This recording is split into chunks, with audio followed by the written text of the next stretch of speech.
wasn't enough voice. Oh, sit down, Sergeant, sit down. Take a load off your feet. Anyone else interested in your daughter particularly? Want money? Not that I know of. Where you going, Bill? I'm going over to the office. I've heard enough to make the paper want to get out an extra.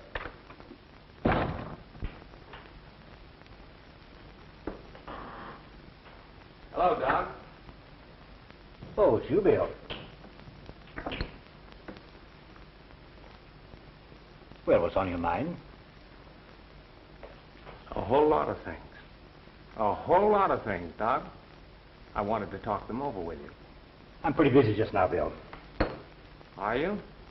Surely you're not too busy. What are you driving at? I'll tell you in a minute. Just sit down, Doc.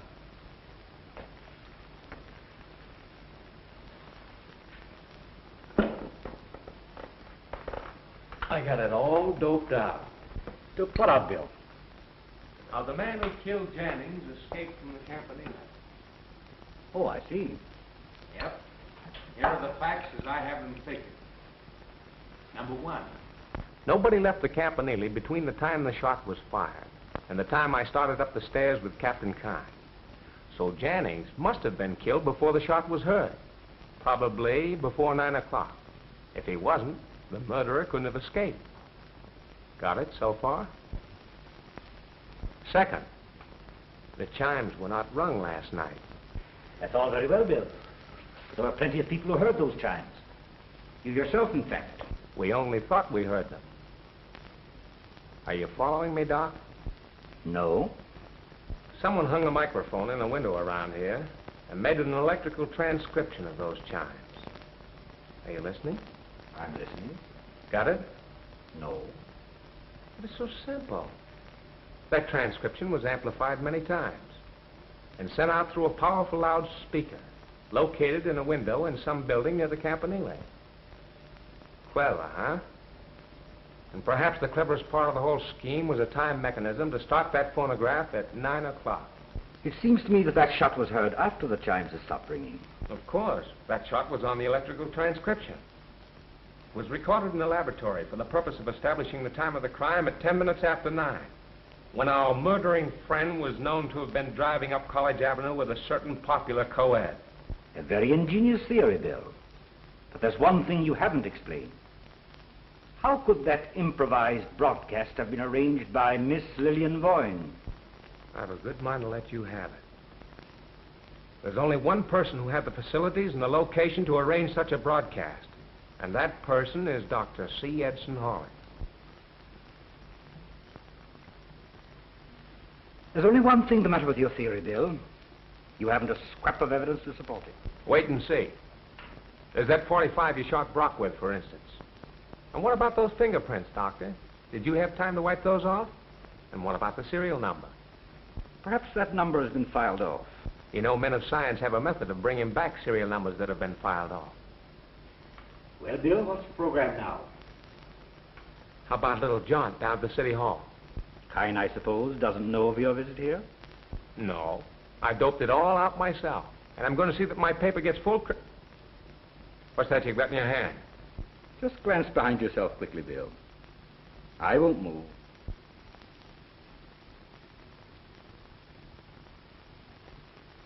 Did you see it? See what? Those two test tubes piled beneath that pile of rubbish.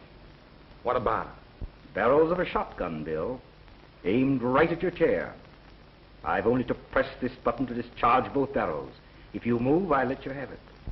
Well, you got the drop on me. Very definitely so.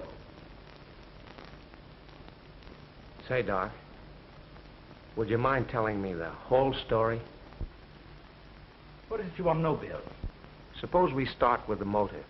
The motive was self-preservation. It was an effort to combat, by the only means at my disposal, a blackmail plot that would have meant my ruination. That plot was engineered by Jennings and those two shyster lawyers. After Jennings was admitted to the university, his first move was to get acquainted with Anne Michaels. He did and finally married her. How he did that, I don't know. Perhaps she fell in love with him.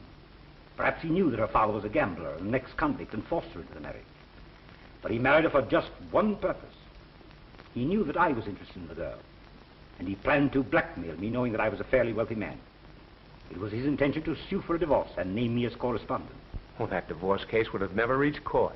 No, not as long as I paid. But I knew what was in the offing. And that's why you killed Smythe. Smythe caught me in his office while I was searching for papers that might have any bearing on this case. I had to kill him. What about Brock? I counted on his keeping quiet, because he couldn't have aired his suspicions without incriminating himself. But Brock got panicky. He came to my office this afternoon and demanded $50,000. I whipped a gun out of my desk, shot him through the heart, and then tossed the gun down beside him. And those bullets, how did you work that? A week or so ago, I went to Lillian's apartment, stole the gun, fired 2 bullets out of it, and then returned the gun. And you used another gun to kill Jannings? Yes, a .32 with a silencer. Then I put the bullets where they were found. So you admit you were going to frame her? I was going to build up a case against her, founded on circumstantial evidence. No jury would have convicted her. Just enough of a case so she'd be convicted in the eyes of the world. Just enough evidence so that the police would lay off looking for the real murderer. Doc, you're a rat. Anything further you want to know, Bill? No, I guess that's about all. It's just as well that you have no more questions to ask. I'm tired of talking. What are you going to do now? First, I'm going to get your gun. All right. Come and get it.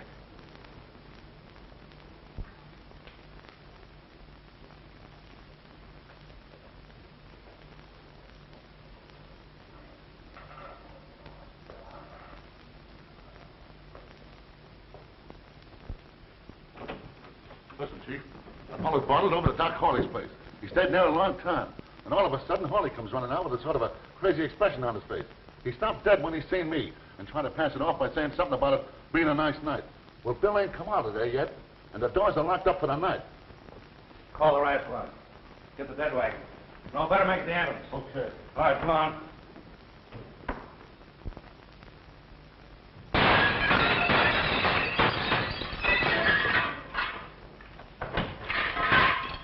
Smash those windows, let some air in here.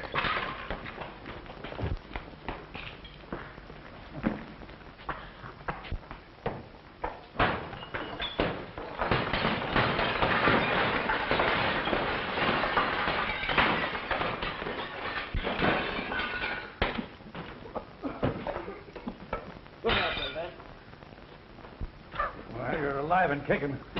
Boy, you gave me a scare that time. You don't know what it is. It is to be scared. That crazy guy started a fire into some stuff. Yeah, I know. Gas like they used in the war. Come on. Now, take it easy. You're all in. Go get a stretcher. Yes. I don't want to stretch Ed. I'm all right. I'll be able to walk around in a minute. Hostile, ain't he, Chief? Yeah, hard to lick. But he'll go in the ambulance just the same. You won't get me in any ambulance. You may think you're all right, but it's the after effects we got to look out for. See, come on, boys.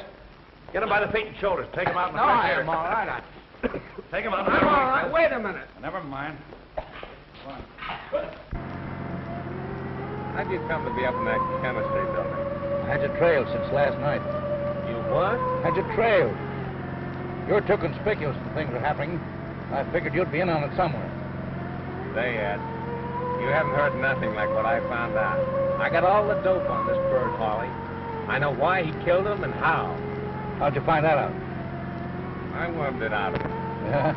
Well, we've got a committee out after him, and he ought to be at the station when we get there. I'll do a little worming myself.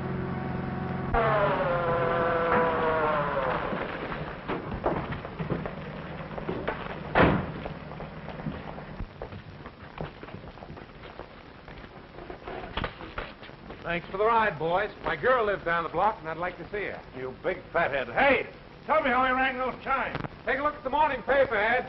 Night.